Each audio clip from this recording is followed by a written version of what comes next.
Feel free to send your questions, comments, concerns to evertybagel@gmail.com. Adam. I'm Nathan. Remember my voice, please. It's all I Remember got. my voice more. I'm going to be around longer than Adam. just know this. What is it? This is the Everything Bagel. Fumbled that one super hard. It's nothing's cut. Uncut, real footage. This is the Everything Bagel, a show about nothing, filmed in front of no one. There's no one here. Yeah, it's a show about where we talk about everything at the same time. All things, all the time.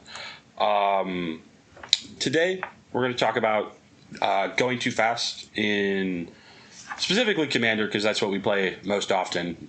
Yeah. But first, because we've been talking about this too much, and I just needed to start recording. Otherwise, we wouldn't have gone anywhere. Yeah. We're just going to finish up talking about the arena sets, or arena formats, MTG arena formats. Specifically, like Alchemy, we were just talking about. As far as I know, Alchemy and Historic are the same format. Okay. The difference being, and I remember this received quite a bit of backlash when it came out. Alchemy is it's a format with digital only Magic cards that are not printed anywhere else. Wow. And it is the only format where you can, I think Meat Hook Massacre was the big one. When I remember all of this going down, where they were changing the effects of cards so they did not match their paper copy. Interesting. So it'd be like a slightly different version of a card that already existed. Yeah. The card in Alchemy, like Meat Hook Massacre, it was just Meat Hook Massacre, but it had, I think, the cost increased on it, and the effect itself actually changed. It was something to do with it. It's balancing, right? Yeah, it gave Wizards a way to exactly balance their cards when they realized that, hey, this played a little bit differently than we initialized. Yeah. So we are going to correct ourselves with Alchemy Arena. Mm-hmm. But as far as I'm concerned, and we were talking about it's just kind of led to a little bit of bloat on Arena. At least that's what you were talking. I don't play enough Arena to know.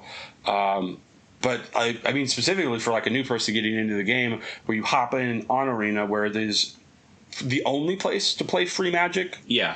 In its entirety, right? Obviously, you could play Magic with a friend and play it for free, but it's the only place where, like Raw, you could just start with nothing. You start with nothing. All you need is a laptop and an email address. And you just clack away on your keyboard. And you're just able to get into Arena and start playing Magic for free. I think we've talked about this before, where you yourself were just like confused about all the random formats. Oh, yeah, that you just don't know exist until you're there, and they're like, "Yo, what do you want to play?" Then it's just like, what's regular Magic? And then they hit you with Alchemy, Historic, Brawl, all these different formats that can be intimidating. You don't know what to do, so you just click one and find out the hard way. Yeah, and the other, like, it doesn't even cover the concept of best of one versus best of three. Right. As a new player, I think best of one's the way to go. But most people you're going to play with in the wild that have been playing for more than a year, more than 6 months, maybe even, or maybe it's how they were introduced to the game. We're just playing best of three, and Alchemy, if you're not prepared for that, or not Alchemy, but MTG Arena, if you're not prepared for it, if you're not looking for it specifically, you could be stuck playing best of one when you would expect to play best of three. This is a weird thing. Yeah. Either way, the topic at hand, we're here for it. This is what we're here for. This is the podcast topic. Going too fast when you're playing something like Commander. And not necessarily the cards that you're playing are fast. Yeah, it's not necessarily a deck style. So, like, as a fan of Group Slug, Sulfim Mayhem Dominus, my beloved. Get it out of here. Right. It's not a problem with playing a style of deck that just goes fast, right? Yeah. You're playing to end the game. Actually, I would say that's probably a better way to play than but I also love like the dirtily like blue green. I'm just gonna draw a ton of cards and prevent you from doing anything until you get your windmill slam victory out there. I don't know. I play what's it called? The Drake that allows me to something Drake, a Deadeye Navigator, where I can pay 2 mana and generate infinite mana off of 5 untapped lands. Yeah. Right, and then I just like cast something to draw my entire deck, and then Wimble Slam Thassa's Oracle into play, and you're like, okay. What just happened? Yeah, what just happened? Actually, what were we just doing for the past 10 turns where we didn't do anything? But it's more specifically, what is it? Playing in a way where you're missing things. Yeah, you're just missing things. The best example I can give is you're playing Magic Online, and you click F6 on your keyboard, and you just auto yield to all triggers, meaning you have no responses.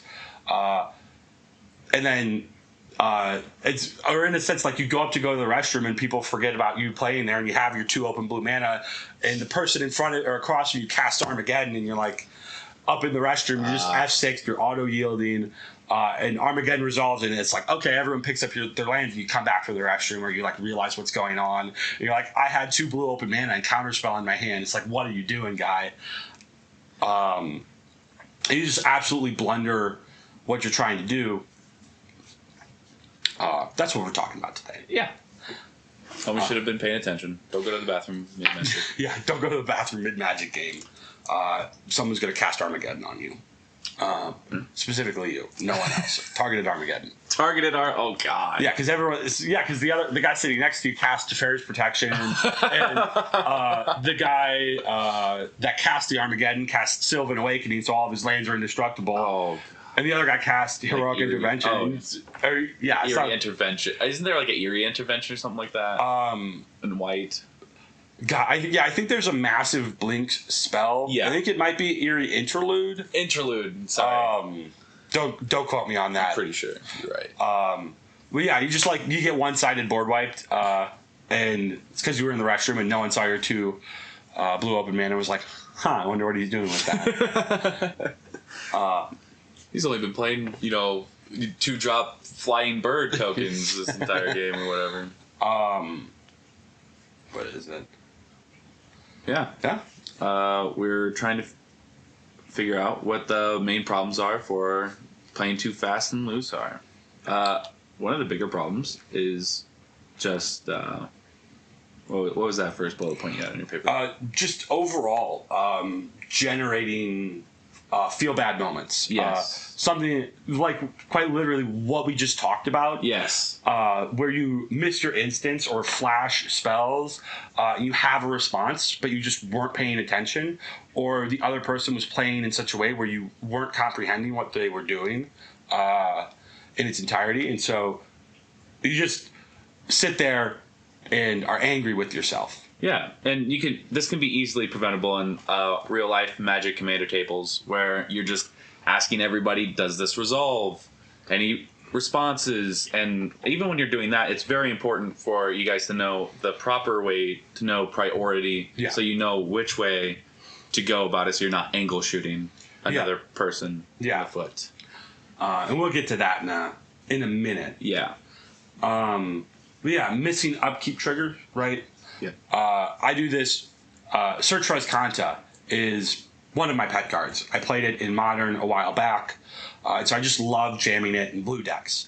But man, do I miss that upkeep trigger all the time. And sometimes it's very critical that I just either get the extra land from getting my 7th card in the graveyard to play my spells, or I'm at 7 land, or I'm at 8, 9, 10 lands in play, and I don't need the land that I just drew. I'd rather just dump that, and just making sure that those triggers resolve in the way that you're looking for, or even combat tricks, right? Mm-hmm. What is it? Like aggravated assault? No, I'm thinking more of like instants and sorceries. So I guess what is it? Like ninjutsu. Like ninjutsu. or what's it called? Veil of Summer. Nope, not Veil of Summer. It's really... No, it is Veil of Summer. Veil of Summer, 1 green. Creatures you control get hexproof from blue and black. So, right, you move to combat, you shove. And obviously, this is one of those that you're hopefully paying more attention to. Yeah. Someone casts, Fatal Push on your land royals because it's turn 1. And you just, got to get in those points of damage. And you're just like, I'm not going to cast my Veil of Summer on it. Because I just forget. Yeah. And then drawing the extra card off of Veil of Summer because someone cast a blue or black spell this turn. Just missing those things and ruining your setup for the game. Land Royals, pretty important card early in the game. Yeah. You do not want that. Honestly, that's when I just keep some of those cards untapped. Yeah. I'm not going to tap those to attack. Unless you can get... Unless you think it's unblockable damage because, they don't have anything, but as long as they have open mana, there's going to be something happening. Yeah, there could be. Yeah, you always got to anticipate those next moves.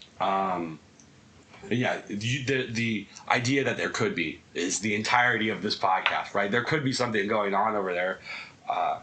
You probably feel, I guess, in this new meta, Orcish Bowmasters, right? Oh, yeah. If someone's got 2 open mana and one of them's black, you're beware for your 1/1. Beware for your 1/1, yeah. All your token decks. Yeah, Orcish Bowmasters coming for those. Oh, gosh. What set is that from? It's the... What's it called? Lord of the Rings. Oh, okay. Yep, Orcish Bowmasters. I was thinking Lord of the Rings. I did not think that was going to be it. Honestly, just reading all your cards that are already on the table can be a pretty big WTF moment because I could be sitting there with only 1 card on the battlefield, whether it be artifact, enchantment, whatever, and you're sitting there just getting hit in the face. You're not thinking that it's over necessarily, but you just don't know what you can do with the open hand that you have. Yeah. And then you pass your turn, and it goes back, not necessarily back to that one thing, but where you just misplay, and then you're going to want to go back a turn. And then that goes into that one point. We're getting there. Yeah, we're getting there. You're jumping ahead. I'm jumping the gun a little bit. I don't necessarily have a priorities. I'm just trying to build off of what I got written here. Which all of those things, right, that we were talking about previously, missed instance and upkeep triggers and combat tricks, whatever. Mm-hmm. Those, in general, specifically upkeep triggers is more online, but they start forcing rules errors. So like missing negative triggers or even missing positive triggers. Where, what is it? You have, I can't remember the name of the card, but I remember a friend playing a very bad version of the 8-back. And one of the cards that he ran, it was like a 3-mana enchantment that was at the beginning of each player's upkeep, they discard a card. And a lot of newer players, because I still play with them and I see it happen all the time, right, that card says at the beginning of your upkeep, discard a card, and they'll draw a card and they'll go untap, upkeep, draw. Then they'll remember that. And they'll remember when they say untap, upkeep, there was this trigger from this card that said, hey, before you draw any more cards, you have to discard a card. And this is, by and large, technically cheating. Yeah. Right? Which is something that, it's pedantic, but I care a lot about it. Yeah. Because it could be the matter of like a 1/1 that can do nothing, vanilla, or a Psychonic Rift that just turns the game completely on its face. Well, yeah, because what is it? Specifically in this example, right? You draw your card first, and you don't. No one else at the table, right? That this is the card you just drew for turn, and you could set your hand down and think, "Oh, I missed that trigger." And while everyone else might believe you, and you lift up your hand and be like, "This is the card that I drew. I'm going to put it back on top." Nobody actually knows. Nobody actually knows but you, unless they were laser focused, paying attention to where your hands were. They're not going to know. They just have to trust you. Yeah. And while that is fine at casual tables with your friends at home, if you go to a game store, you don't know these people. They're not going to be okay with that. I don't think I would be if I'm playing with randoms, and I might let it pass the first time, but once we're there, hey, you missed that trigger last turn, you're just going to keep missing this trigger. Yeah. What's going on here? That's when you get the judges involved. Yeah. Especially when you start playing, not just for like booster packs at your local game store, but like, the big bucks. Yeah. You credit. Yeah. I want to say one of the local game stores around us, top place gets like 4 or 5 booster packs. Yeah, that's money depending on the set, honestly. Yeah. It just means something, right? Yeah. And yeah, we talked about this a little bit prior. You may triggers versus you must triggers is a very big difference, right? Going back to the one example that I was using, I wish I could remember that card. Right, that is a you must. There's no going past that. So while it doesn't feel good necessarily, you have to put that card or what they assume back, I would imagine, and they have to discard something. Yeah. Which is rolling back time, which leads into my next point of just wasting time overall. Yeah. We've played a lot of games. Yes, we have. And some games, they last forever. You've all been there. Everyone's been there. You're not going to tell me you haven't sat down at 1 to play a quick game of Commander, and you blink, and someone's calling you, hey, it's time for dinner. It's time for dinner. Where the fuck are you? I would have blamed Winter Orb on that one. Get that fucking card out of Magic. Get that card out of house band. Gone. Not allowed. If we could just do everybody a favor by burning that card in every shop. Yeah. Because what is it for exactly? Making nobody play Magic? Yeah. No fun allowed at the table. No fun at the table. No fun allowed. Is also Winter Orb. Don't be that guy that plays like Winter Orb, where as long as it's untapped. I can't remember if it is Winter Orb that says as long as Winter Orb is untapped, and untap more than one thing. Correct. So you play your like Manifold Key or Voltaic Key. So at the start of your turn, you tap it for yourself. Oh no! And so then it comes to your turn, you untap all of your junk, including Winter Orb. So everyone else at the table can't play Magic. They're just over there like, I'm playing Solitaire, guys. You see, even that would be okay because you're at least progressing your board state, hopefully, to where you're gonna win the game. Hopefully, like you don't be doing that unless you know you. I don't know. This is just me. Don't be doing that unless you know you can progress the board. Because then it's just like, how's everybody doing? Catching the weather on this day. Yeah. How's everyone like my Winter Orb? Right, like that Winter Orb. But I guess more artifact destruction, right? That would just help with that. Yeah.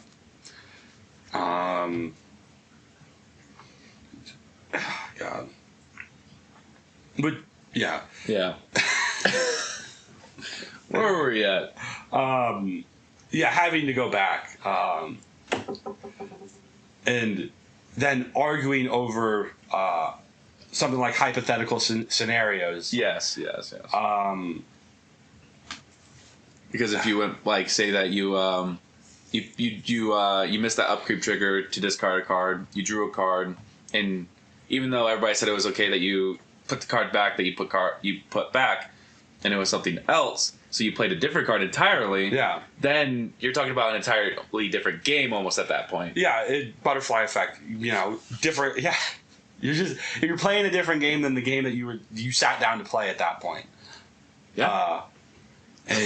But that might be extreme. I don't know. Maybe that's a hot take. I mean, it depends on what the card is, right? There's a difference between someone putting a land back on top of their deck. Or you're right, they draw a land and they just put a different land. Yeah. But, then that different land is the one that allows you to cast Cyclonic Rift this turn. Yeah, tapped land versus untapped land. Or it's a red land on top and you needed another blue source. Right, you didn't have a blue source to cast Cyclonic Rift in the first place. Mm-hmm. That'd be really bad. You get to 7 mana and you don't have any blue sources in your blue deck. Oh my gosh. At that point, maybe Psychotic Rift is okay to pull. It's like, all right, now everybody can't do anything anymore. Yeah, it's just moving backwards in time. You want to get to those next games anyway, right? It drags out games so much longer than any amount of not knowing the rules in the first place. Just ask for rules clarifications and try your hardest to not move the game backwards in time. Take your time. Yeah. It's not a race. We're not playing CEDH here. Yeah. Or whatever kind of Magic you're playing. Just slow down. Unless it's Arena, you got those timers. Yeah. But just slow down, breathe, and read all those cards. Yeah. Read all those cards. My next topic, unintended poor play. Yes. I don't know about you, but when I'm sitting down playing Magic, and I always feel like a shark when I sit down at the table because I play with a lot of newish people, newer than me anyways. Right. So I never take it too seriously. But if we ever sit down and play a game, we're like, we're gonna lock in. I start feeling really bad when I start making mistakes. Just in my heart of hearts, in my soul of souls, I know I could be playing better.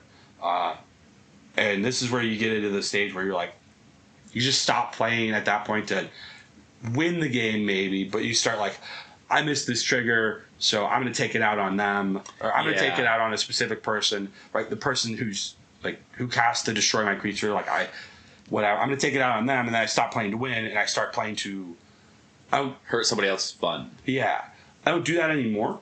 I don't think I ever really did it. I just I feel really bad, and I've seen it where people make a mistake, and it really just harshes the vibe at the table. Where it'll just flip like that. Yeah, everyone's just we stop talking, we stop having fun, we just start playing the game, and while we might progress the game faster, everyone's just looking at each other, being real quiet, because we know, person across from you is about ready to lose it. Yeah. Makes it very uncomfortable for the rest of the table. I've had one of those moments playing. Now, let me mind you, this was first year playing Magic. Probably. Now I've been at some games at this point, but this particular day, I think, extra board wipey or something. Mm-hmm. I think I was just playing I wasn't even committed to the game. Wasn't buying my decks. Playing with buddies' decks. So I had my third board wipe I was playing this game. I board wiped. Really hurt this guy's feelings next to me. And he really wanted to take me outside and throw some fists over some cards. It was not fun. So don't be that guy. Just don't be that guy, pal. You're not that guy. Yeah. You're not that guy. What is it? And you stop playing to win, and then you lose more games because you're not playing to win, which then you get more frustrated. I don't know if you've ever met the guy who always talks about how, I never win a game of Magic, and they sit slumped at the table. Yeah. It doesn't matter how good they're doing. Just ready to lose. They're prepared and willing to lose. And you watch them play, and you look at them, and they're taking something out on someone, or they're going after someone for 2 games ago. Yeah. And they could be ahead, but they're so hyper focused on getting revenge that you just sit there and you dirtle for a little bit, and then you're playing green, whatever. And you cast your natural order into Crater Hoof in your elves commander deck, and then all of your elves, because you got 20 of them, they all become 21/21s. Crater Hoof comes across the board, and everyone's like, guy. Yeah, guy. What were you doing? Yeah. Hitting the guy with a 1/1. That can't do anything. It's all right, was it worth it? Yeah. Yeah, you're the target of your animosity might be dead, but so are you. Yeah, but so are you. and then you mope around a bit at the table. You're, I just can't ever win. I don't know why. Think about it for a little bit. Play the game at the table currently. Not in your head. Yeah. Get out of your own head. Get your head out your bum. play some good Magic, have some fun, Uh, and progress the board state. progress the board state. Yeah. I mean, you're gonna have this game. I need that on a shirt. Progress the board state.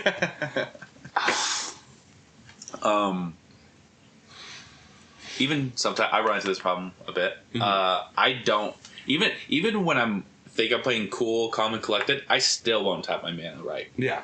And maybe it's a brain issue. I don't know, but knowing when to keep one specific mana source up in response to even something, or just to play something after you attack.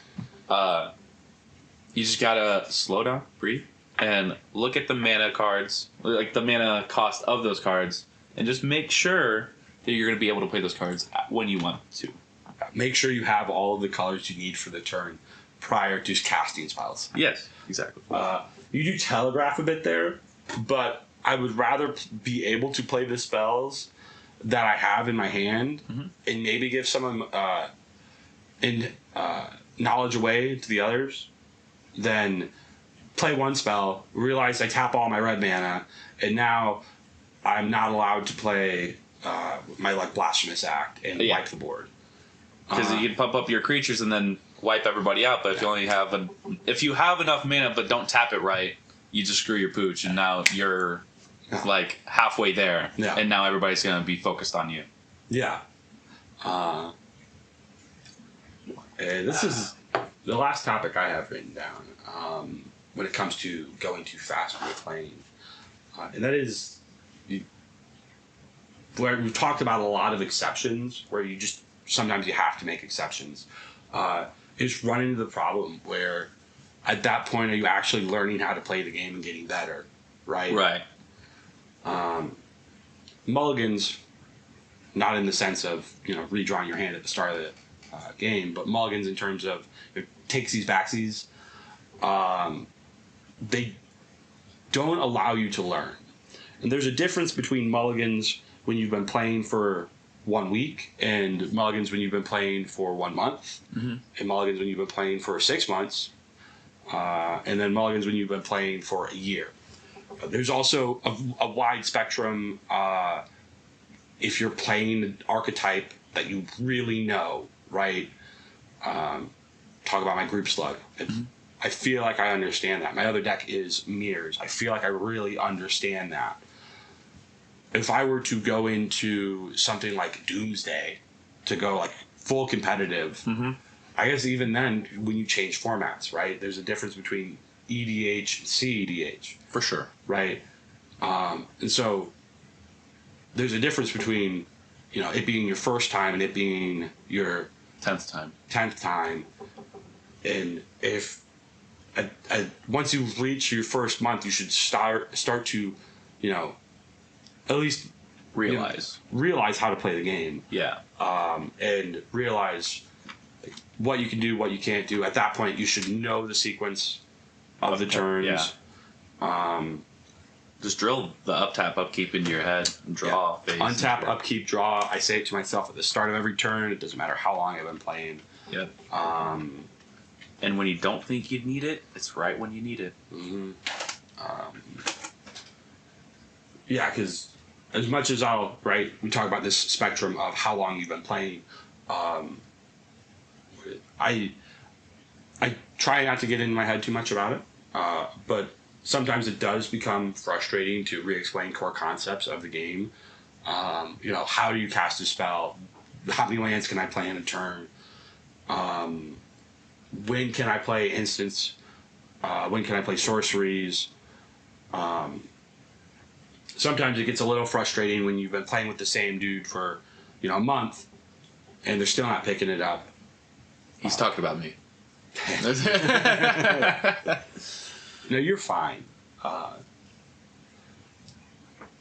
yeah, you've just been sitting there and you've been maybe not playing every day, but you play once a week you play on Saturdays, whatever, on the weekends. And you play, right? You don't play one game. You play, 2 or 3. Yeah. And at the start of every session, the first game is going to not be fun because you're going to have to re-explain everything to this guy or girl. Yeah. And the first game is just going to take twice as long as every other game, because while they, what really gets me is when they sound really excited to play the game, and they don't take any initiative to learn the game on their own. Mm-hmm. Play some Magic at home with your friend, with a significant spouse, maybe a parent, a pet, if they have opposable thumbs. Or you just like me, you play solitaire. Yeah, it's like honestly, just play solitaire in your own bedroom or whatever, and figure out how, what you're doing wrong, so that you can just get those reps in, figure out your flaws, and then fix those flaws. But you also got to be, you don't want to beat yourself up too much. Yeah, I definitely, I don't want to try and tear anyone down with that. Right. I just want to inform you of what what's going through. So what might be going through the other people's friends' minds. The most experienced player on the table, maybe. Yeah. When they're sitting there and they're just looking at you and they're re-explaining the game to you, it's like how many. Like how many times you got to go through this, man? Yeah. But that's gonna be different for every pod, every person, really. It usually. The keywords and stuff like that, usually it takes like the first month and that person has it down. After that, it's not. Yeah, keywords take exposure. Yeah, exactly. Everything takes an amount of exposure to it, right? Like, I wouldn't expect you to know Ripple 4. Because you probably haven't ever heard of the mechanic. I don't even know what Ripple 4 is, and I'm 2 years in. Yeah. I think it has something to do with discarding cards and getting cards in red, I would guess. Nope. No? Nope. I was like Ripple Effect in the mountains. No, what is it? The card that I see or think of is Thrumming Stone, where Thrumming Stone is a 5-mana. This is ramble on topic. I'm going to just ramble on here for a little bit. What is it? When you cast a spell, Thrumming Stone gives every card you have Ripple 4, which means you look at the top 4 cards of your library. Okay. If a card shares a name with it, okay, you may cast it for free, and then those cards themselves have Ripple 4. So play your Relentless Rats deck, where you just have 20 black lands. What is it? 80 or 79 Relentless Rats and whatever commander you want. And you just mulligan to Thrumming Stone. You just play Relentless Rats. Yeah. Or play Thrumming Stone, play Relentless Rats, put your entire deck into play, and then swing with all of your rats. Yeah. As long as you get that mulligan in with that Thrumming Stone, you're pretty much guaranteed that win. Did someone cast one board wipe? Oh my gosh, one board wipe or like one crucial counter spell. Oh, just counter your Thrumming Stones. Okay, I'm just gonna draw rats over here for the rest of the game. Is it Mana Tithe? Yeah. That's 0? No, Mana Tithe is the 1 white. Oh, 1 white. Yeah. That was that's pretty good. Yeah, so you just can't learn how to play the game meaningfully. Just get better. Don't be a bad Magic player. Yeah. Sleep with the terms in your brain. Yeah. And just remember upkeep. Untap, upkeep, draw. Don't listen to me. Listen to the phrase. Untap, upkeep, draw. Do those 3 things, and you'll be okay. For the most part. First main. First combat, second main, end step. And that's exactly why they have those rookie playmats out there. So if you need them, they are out there on, wherever you buy your Magic stuff. Maybe not your local game stores, but Card Kingdom. Yeah. Not a sponsor. Not a sponsor. We're not there yet. Not yet. So. Yeah, this has been the Everything Bagel. This has been the Everything Bagel. You'll find us everywhere a podcast should be. And where everything is. And where everything bagel is as well. Yeah.